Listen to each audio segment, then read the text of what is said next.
Hrvatska, zemlja neviđene ljepote i bogatstva koje svakodnevno iznosimo na stol.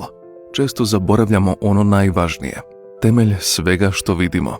Naše tlo nije samo zemlja po kojoj hodamo, ono je živi laboratorij koji nas hrani.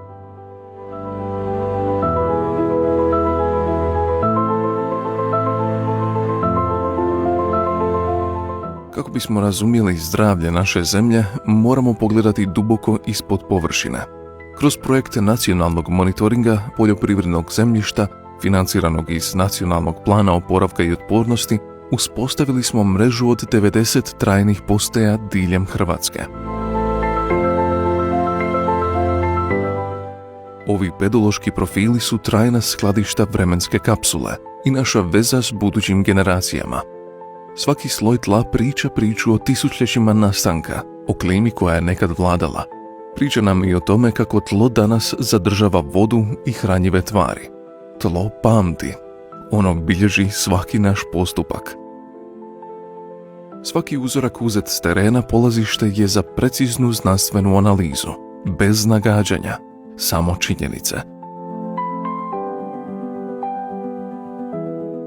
U laboratorijima se otkriva nevidljivi svijet. Ispitujemo kemijska, fizikalna, biološka svojstva tla i prisutnost postojanih organskih onečišćivača u tlu.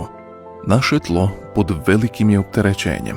Procjenjuje se da je 60 do 70% tala u Uniji degradirano i da se kontinuirano pogoršava zbog erozije, onečišćenja i gubitka organske tvari.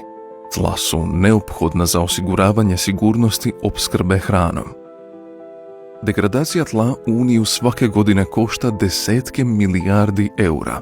Zato su naše postaje mjesta koja će osigurati identifikaciju kriznih područja na kojima su tla izložena prijetnjama. One nam omogućuju da reagiramo prije nego što bude prekasno. Podaci koje prikupimo na terenu i u laboratoriju postaju dio nacionalne digitalne baze podataka. To nisu samo brojevi u tablicama. Podaci su alat za budućnost.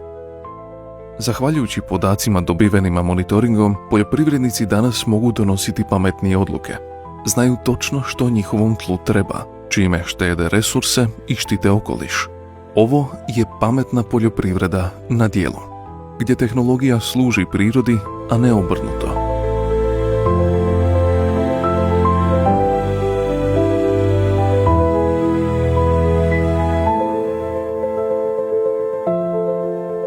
Program trajnog praćenja poljoprivrednog zemljišta, jer stotine su godina bile potrebne za nastanak 1 centimetra plodnog tla, a zaštita tla u ovom trenutku ključna je za buduće generacije.